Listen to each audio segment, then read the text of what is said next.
Essa pílula é um oferecimento Caoa Sherry.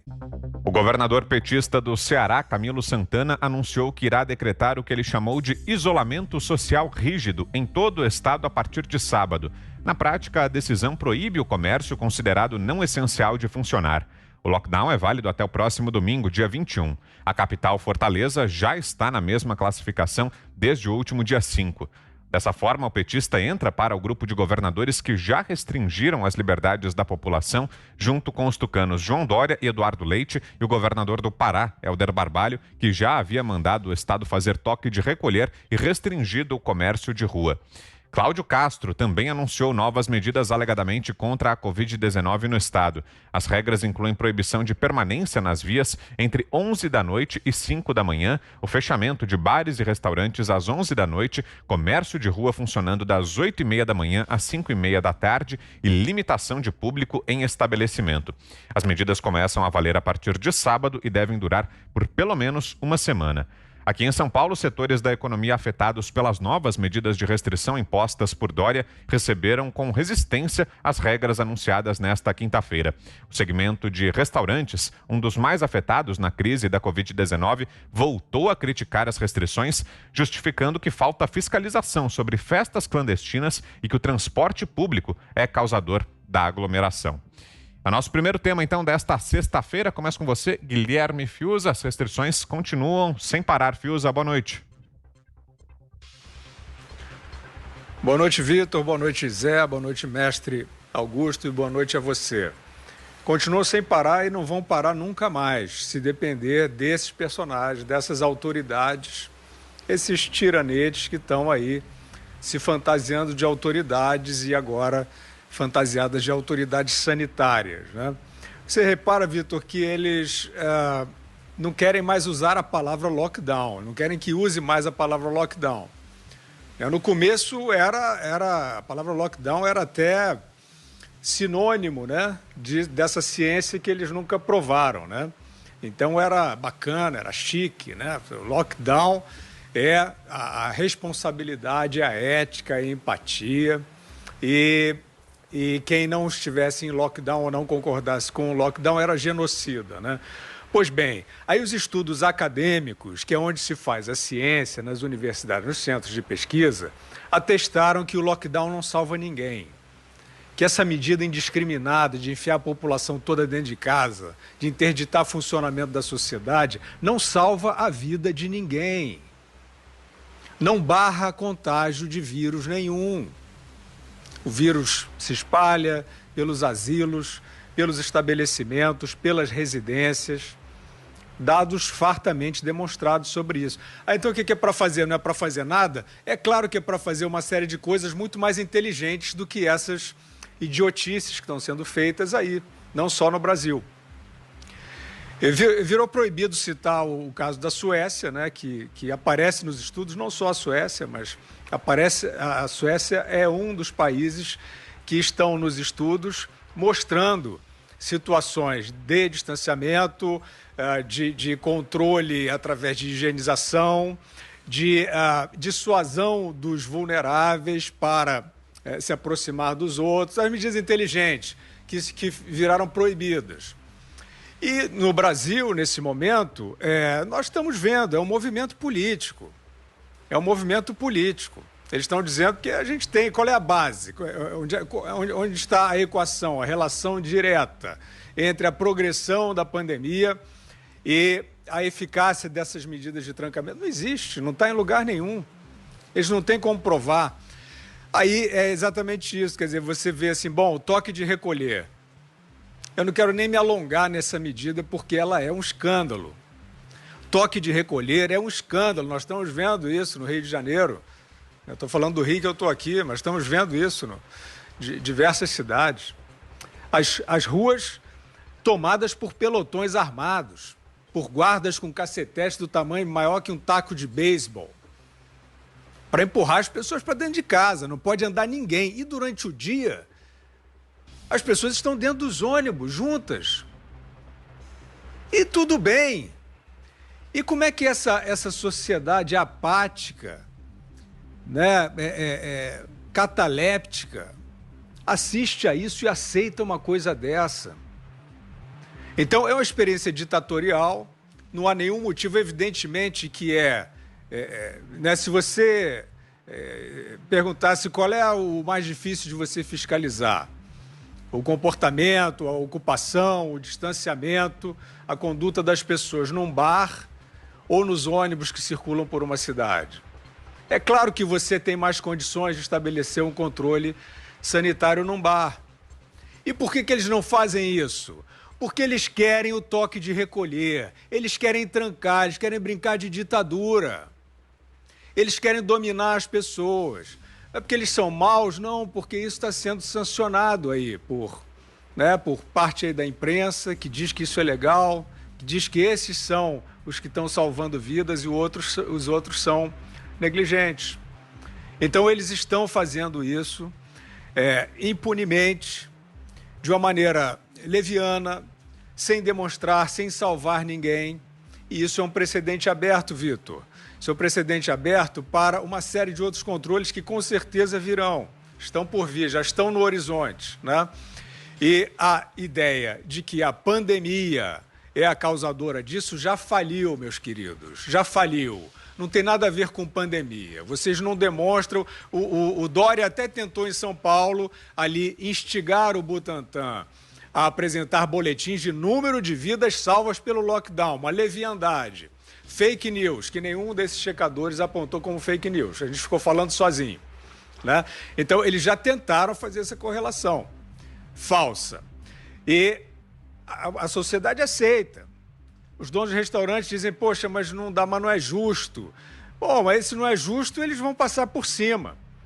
Ou a sociedade se organiza com os meios que tiver, né? Com os meios que tiver.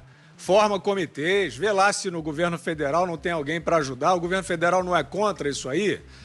Vê lá se não tem alguém para ajudar. Vão lá para o Palácio conversar, né? A princípio, conversar. Vamos conversar. E aí, onde é que está o laudo? Vamos reagir a isso. Porque sem dado nenhum, sem laudo nenhum, está colando, eles vão fazer isso para sempre. E você, José Maria Trindade, suas impressões, Zé, sobre o avanço das medidas restritivas. Boa noite, Zé. Salve, muito boa noite, Vitor, boa noite, Fiuza, boa noite, Augusto, meu compadre, boa noite a todos. Eu vou dizer o seguinte, Vitor, a situação está muito complexa, há uma evidente deteriorização do processo, a situação está complicada e no país inteiro. Eu acho que chegou a hora do governo federal, o presidente Jair Bolsonaro, ir ao Supremo Tribunal Federal e pedir para repensar essa decisão de deixar tudo nas mãos dos estados e dos municípios. Logo no início, era razoável que o Supremo tivesse enviado esta responsabilidade para os gestores regionais, porque a doença não era de uma forma tão integral. Alguns estados, naquela época, não tinham absolutamente nenhum caso, né? E alguns municípios também não. E lá atrás, há um ano atrás, já fecharam, já provocaram isolamento e agora a situação é diferente. 22 estados estão em situação complicada, já vendo um colapso aí de um sistema de saúde que já era problemático, agora está muito mais. As mortes diárias, mais de 2.000 mortes diárias, indicam que é preciso sim criar um órgão nacional e agora a responsabilidade tem sim que ir para o Palácio do Planalto. O presidente tem que ir ao Supremo Tribunal Federal e decidir organizar essa situação. Não é possível não tomar nenhuma providência. Meu caro Fiuza, não é lockdown que está acontecendo em São Paulo, mas eu vou te dizer, o governador vai chegar ao ponto de decretar o lockdown. Lockdown é muito mais severo. Lockdown prende, lockdown não deixa você sair da sua casa. Você não pode ir na loja da esquina, você não pode ir nada. O lockdown será necessário. Veja bem os dados de São Paulo de agora, né? São mortes, 521 mortes em São Paulo nas últimas 24 horas, uma morte a cada 3 minutos. Então, é preciso sim, chegou a um ponto que é preciso sim tomar medidas extremas. Mas agora, as medidas já vêm sendo tomadas há um ano. Aí chegou aqui, o povo está cansado, não aguenta mais, é real. Você pode fazer isso 15 dias, uma semana, 15 dias, mas um ano inteiro não é possível, ninguém aguenta. E como falar isso com um cidadão que não tem como pagar a conta do supermercado, a conta de luz, a conta de água? Essas continuam chegando. Acho que uma decisão assim do governador ou do presidente da República tinha que ser um pacote fechado. O que significa isso?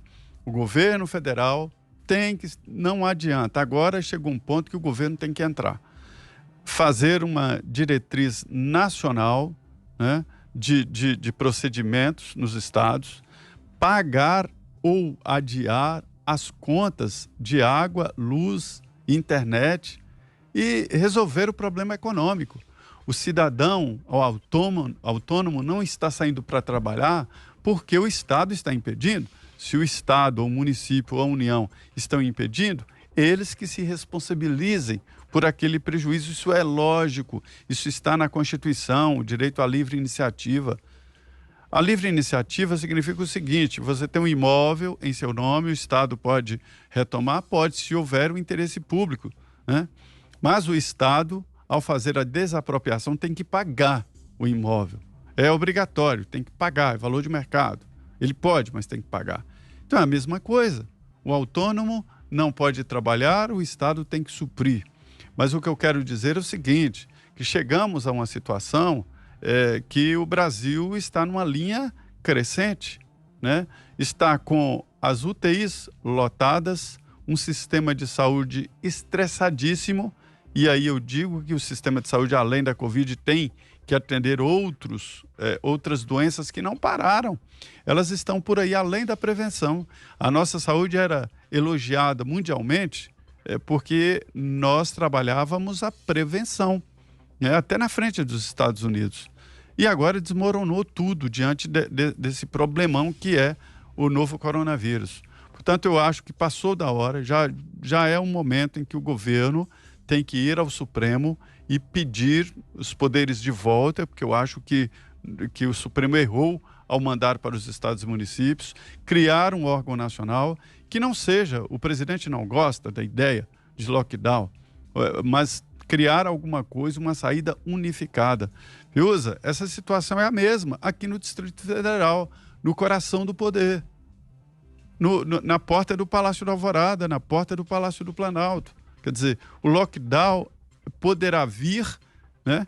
Deus me livre, mas poderá vir, e eu fico até assustado com a passividade do brasileiro de aceitar essas regras duríssimas e que vieram aos poucos. Eu já falei disso aqui, mas chegou um momento em que não dá para deixar de lado, não. A situação está grave demais. Já estão morrendo pessoas sem o devido atendimento médico, sem atendimento. E isso é muito grave e considero este o limite. Augusto Nunes, boa noite, Augusto. Boa noite, Vitor, boa noite, meu irmão Guilherme, boa noite, compadre Zé, boa noite a você que nos acompanha. É o seguinte, Zé, eu acho que não há medidas mais extremas a tomar. Os governadores tomaram todas. Vamos pegar o caso de São Paulo. Não há um lockdown verdadeiro porque não é possível haver um lockdown num país miserável. Quando é que eles vão aprender isso?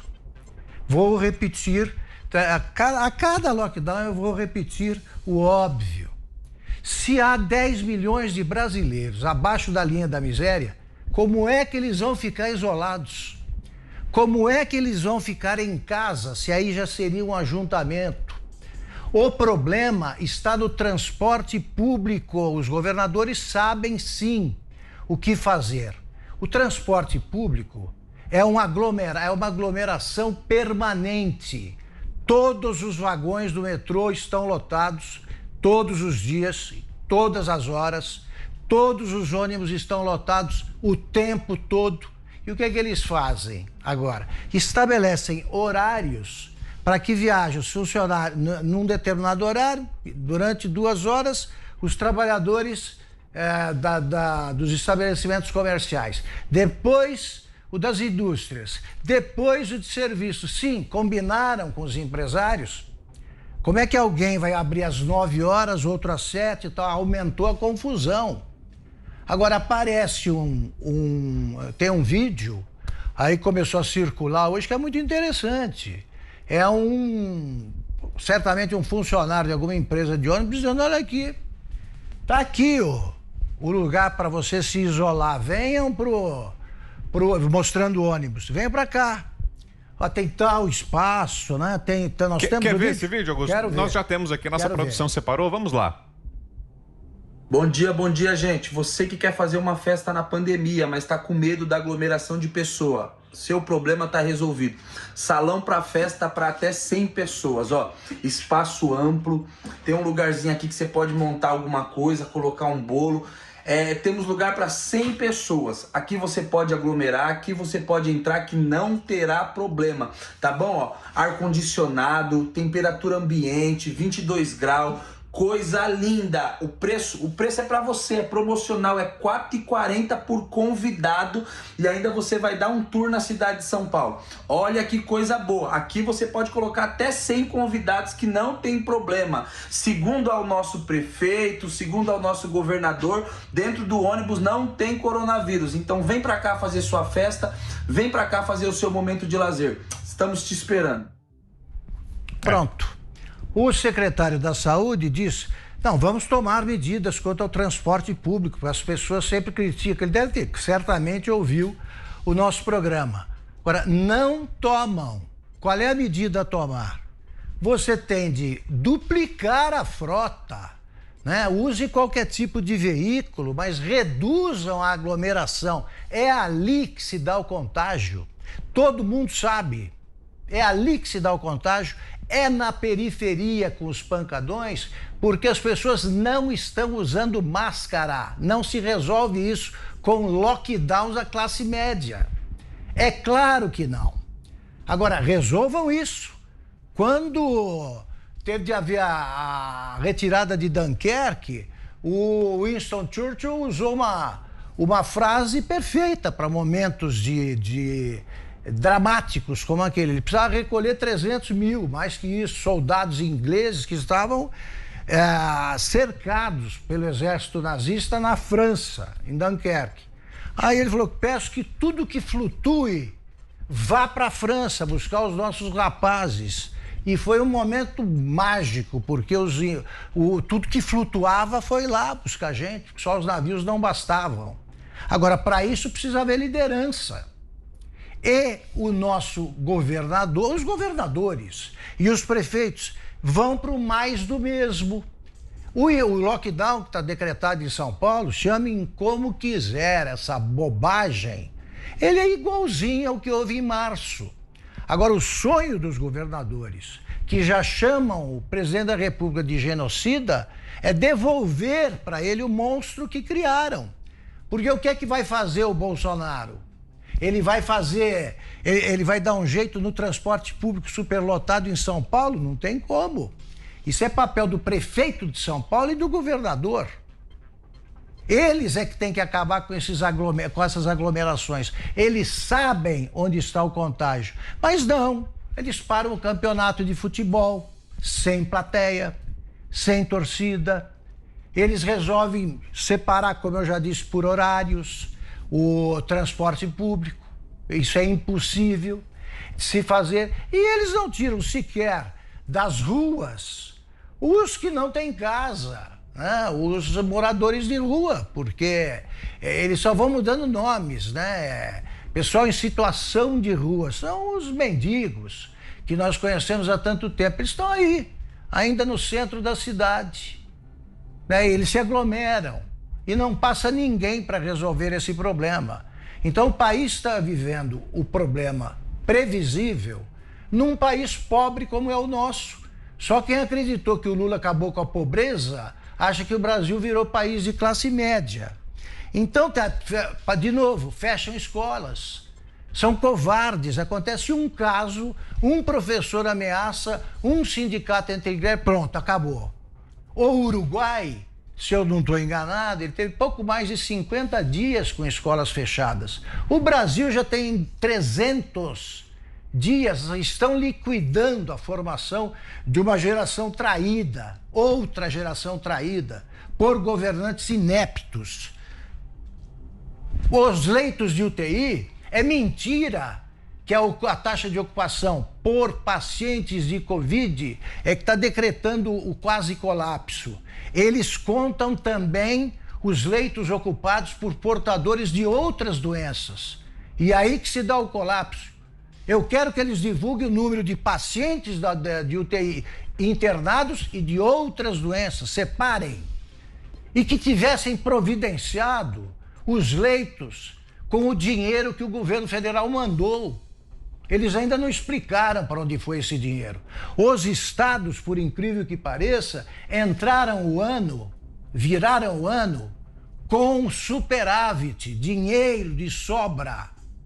Porque eles pegaram o dinheiro da Covid e guardaram, que foi para a pandemia, guardaram uma parte e gastaram outra em coisas que não tem nada a ver com a Covid-19.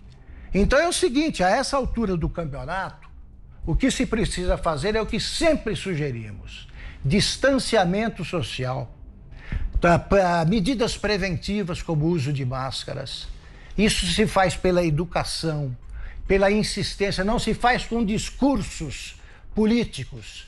E é por isso que as cidades e os estados, por consequência, estão nessa situação, porque não sabem o que fazer e repetem o método já usado, imaginando que a coisa que não funcionou vá funcionar agora.